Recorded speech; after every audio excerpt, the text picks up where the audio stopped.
அனைவருக்கும் வணக்கம். ஸ்ரீ விஷ்ணு ஜோதிநிலையம் பிரசன்ன ஜோதிடர் குமரவேல் ஸ்பெஷல் என்ற இப்போ என்ன பார்க்க போகிறோம்னா, சனீஸ்வரன் வக்ரநிலை அடைஞ்சிருக்காரு.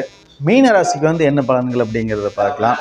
அதாவது சனீஸ்வரன் பார்த்தீங்கன்னா 29/6/2024 அன்று வக்ரநிலை அடைஞ்சிருக்காரு. 14/11/2024 வரைக்கும் பார்த்தீங்கன்னா வக்ரநிலையில் இருப்பார். கிட்டத்தட்ட 140 நாட்கள் பார்த்தீங்கன்னா வக்ரநிலையில் இருப்பார்.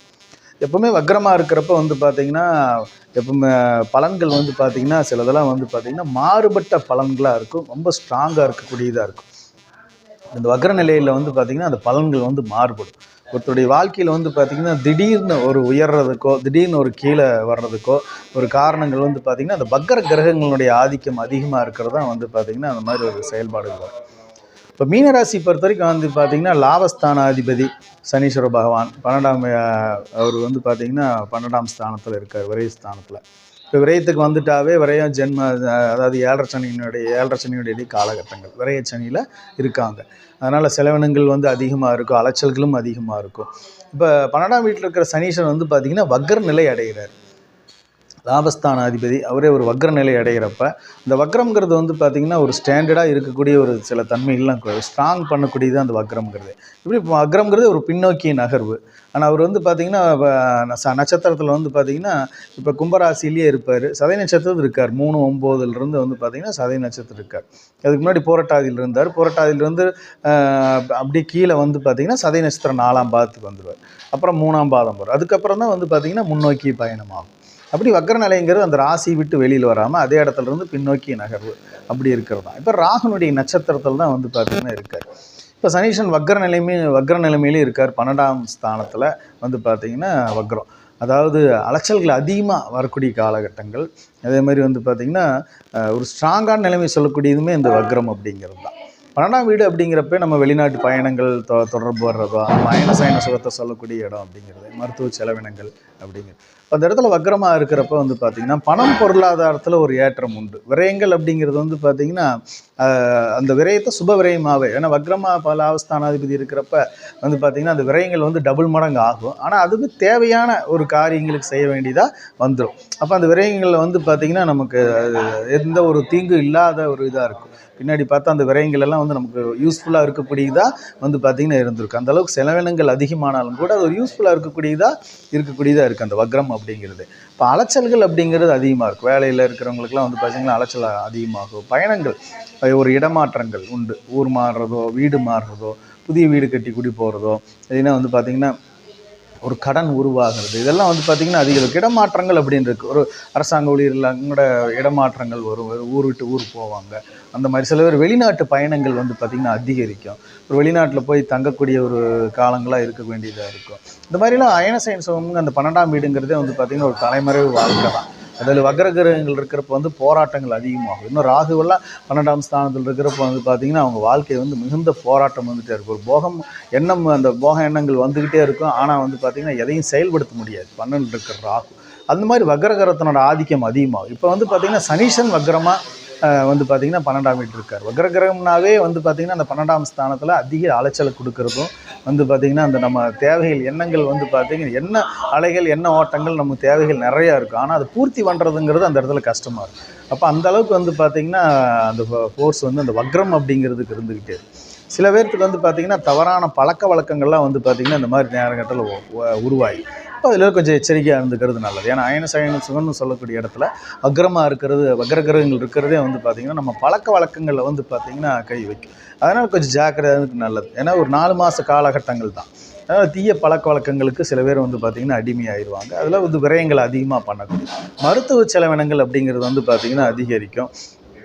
புதிய வேலை வாய்ப்புகள் கிடைக்கும். தொழிலில் பார்த்திங்கன்னா கூட்டாளிகள் எல்லாம் பார்த்திங்கன்னா இந்த நேரத்தில் சப்போர்ட் பண்ணுவாங்க. ஏன்னா லாபஸ்தானாதிபதி 11ஆம் அதிபதி வக்ரமாகிறதுனால கூட்டாளிகளுடைய ஒத்துழைப்பு கிடைக்கும், நண்பர்களுடைய ஒத்துழைப்பு கிடைக்கும். இந்த மாதிரி காலகட்டங்கள் ஏதோ பொருளாதார ரீதியாக சப்போர்ட், வேலை ரீதியாகவோ நம்ம காரியங்களுக்காக ஒரு சப்போர்ட் கிடைக்கக்கூடிய ஒரு காலகட்டமாக இருக்கும். மீனராசி பொறுத்த வரைக்கும் போராட்டங்கள் பார்த்திங்கன்னா ஏழரை சனியுடைய காலகட்டங்கள் கொஞ்சம் அதிகமாக இருக்குது. அலைச்சல்களும் அதிகமாக இருக்கும். தேவைகளை பூர்த்தி பண்ணுறதுங்கிறது கொஞ்சம் காலதாமதங்கள் அப்படிங்கிறது பார்த்திங்கன்னா இருந்துக்கிட்டே தான் இருக்கும். ஆனால் வக்ரத்தில் இருக்கிறப்ப பார்வை அப்படிங்கிறது ஒன்று இருக்குது. அந்த சனீஸ்வரனுடைய பார்வை அப்படிங்கிறது வக்ர பார்வை எந்த பாகத்தில் பார்க்குதோ அந்த இடங்கள் பார்த்திங்கன்னா சில இடங்கள் பலவீனமாக, சிலது பலப்படுத்தும். இப்போ வந்து பார்த்தீங்கன்னா 12ஆம் ஸ்தானத்தில் கும்பராசியிலிருந்து வந்து பார்த்தீங்கன்னா அவர் மேசத்தை பார்க்குறாரு. அதாவது 2ஆம் ஸ்தானத்தை 3ஆம் பார்வையாக பார்ப்பார். இப்போ மேச வீடு வந்து பார்த்தீங்கன்னா மீனராசிக்கு 2ஆம் வீடு, வருமான ஸ்தானம், குடும்பஸ்தானம் சொல்லி சின்ன சின்ன சண்டை சச்சரவுகள் குடும்பத்துக்குள்ளே வரக்கூடிய காலகட்டமாக இருக்கும். அதே சமயம் வருமானத்தில் வந்து பார்த்திங்கன்னா செலவினங்கள் அதிகமாகும். எப்போவுமே வக்ரகிரகத்தினுடைய பார்வை 2ஆம் ஸ்தானத்துலையோ வக்ரகிரகம் 2ஆம் வீட்டில் இருந்தாவே செலவினங்கள் வந்து அதிகமாக நம்ம கட்டுக்கடங்காக செலவினம் போகும், சேமிக்க முடியாது எதையுமே. இப்போ அந்த மாதிரி செலவினங்கள் அதிகமாக இருக்கும், சேமிப்பையும் கூட எடுக்க வேண்டிய சூழ்நிலைகள் வரக்கூடிய காலகட்டமாக இருக்கும். அதே மாதிரி 6ஆம் ஸ்தானத்தை பார்க்குறாரு. இந்த 6ஆம் ஸ்தானங்கிறது ரண ரோகம்னு சொல்லக்கூடிய இடம். அந்த மாதிரி 6ஆம் ஸ்தானத்தை சனீஸ்வரன் வக்ர நிலைமையில் பார்க்குறதுங்கிறது கடன் அதிகரிக்கும். தேவையில்லாத கடன்கள் வந்து பார்த்திங்கன்னா அதிக அளவு வரக்கூடிய ஒரு காலகட்டங்கள். அதை வந்து பார்த்திங்கன்னா ஒரு சுப இதாக பண்ணிக்கணும். இப்போ வீடு கட்டுறதோ வாகனங்கள் வாங்குறதோ தேவையானது தேவையானவைக்கு வந்து பார்த்திங்கன்னா அந்த கடனுக்கு ஒரு கல்வி கடனாவோ நம்ம அந்த மாதிரி ஒரு கடனை ஒரு உபயோகமாக வாங்கி அதை பயன்படுத்திக்கிறது நல்லது. ஏன்னா மீன ராசி பொறுத்த வரைக்கும் இப்போ 12ஆம் வீட்டிலேருந்து 6ஆம் ஸ்தானத்தை பார்க்குறப்ப சனீஸ்வரன் பார்வை வந்து பார்த்திங்கன்னா சமசப்தமாக வந்து பார்த்திங்கன்னா அவருடைய பார்வை வந்து பார்த்திங்கன்னா சிம்மராசிக்கு தான் வருது. அது 6ஆம் ஸ்தானம். இப்போ அது கடன் அப்படிங்கிறது அதிகரிக்கும். நோய்க்கான அந்த செலவினங்கள், மருத்துவ செலவினங்கள் அப்படிங்கிறது வரும்.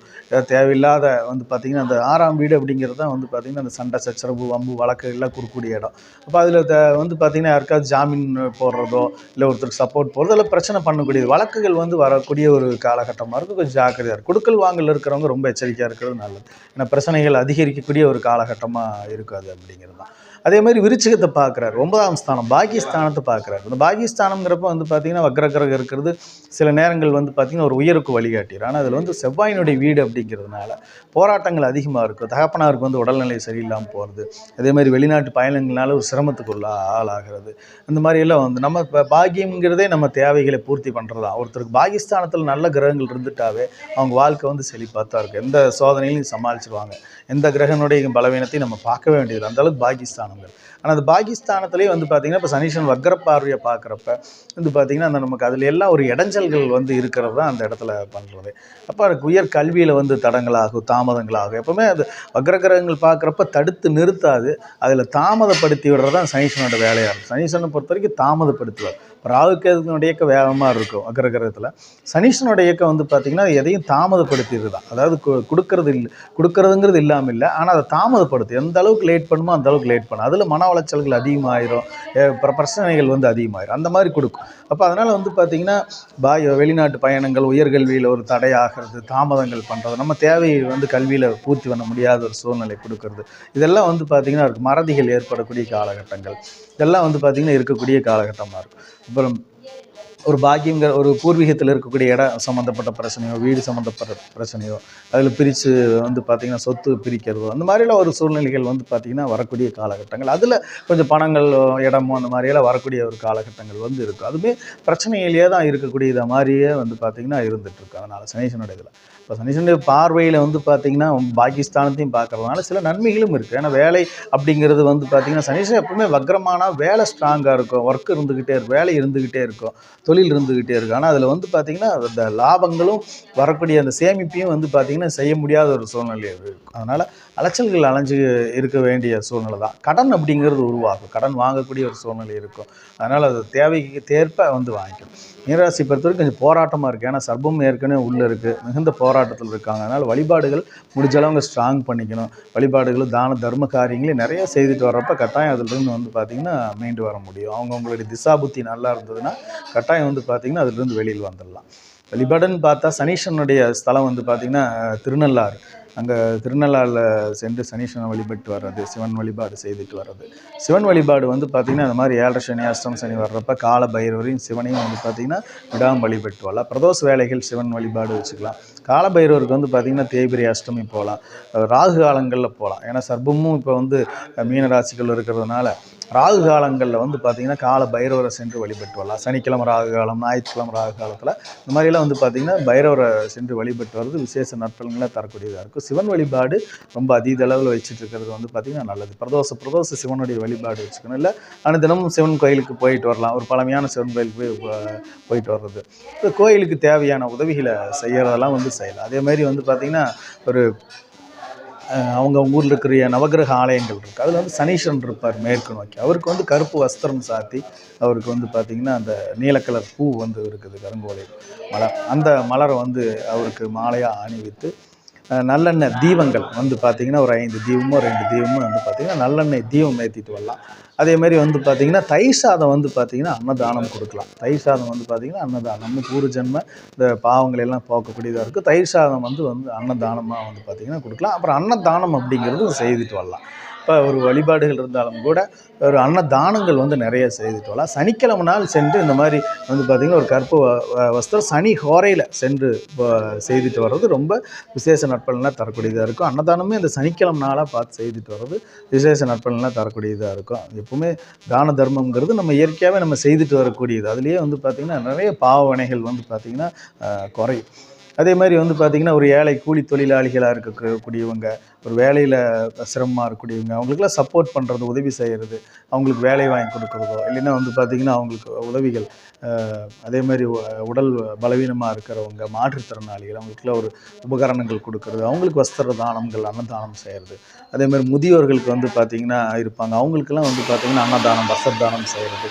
இதெல்லாம் வந்து செய்துட்டு வர்றப்ப கட்டாயம் வந்து பார்த்திங்கன்னா சனீஸ்வரனுடைய தாக்கத்திலிருந்து வந்து வெளியில் வந்துடலாம். சனீஸ்வரனுடைய தாக்கத்துக்கு வெளியில் வரணும்னா வந்து அன்னதானங்கள் நிறைய செய்யணும். அதே மாதிரி பிறருக்கு உதவி வந்து நிறைய செய்யணும். அது மருத்துவ உதவி செய்யலாம், ஒரு விபத்தில் காயம்பட்டவங்களுக்கு உதவி செய்கிறதோ, எதிர்பாராத திடீர்னு ஒரு உதவி கேட்குறப்ப அந்த உதவி செய்யணும். அதே மாதிரி அன்னதானங்கள் செய்கிறது, ஏழை குழந்தைகளுக்கு நோட்டு புத்தகங்கள் வாங்கி கொடுக்கறது, கல்விக்கு தேவையான உதவிகளை செய்கிறது, இதெல்லாம் வந்து செய்துட்டு வரலாம். அன்னதானங்கள் நிறையா வந்து பார்த்திங்கன்னா செய்யலாம். வழிபாடுகள் ஒரு பக்கம் இருந்தாலும் தான தர்மங்களும் நிறையா செய்துட்டு வரப்போ சனி பிரீத்தி ஆகும்.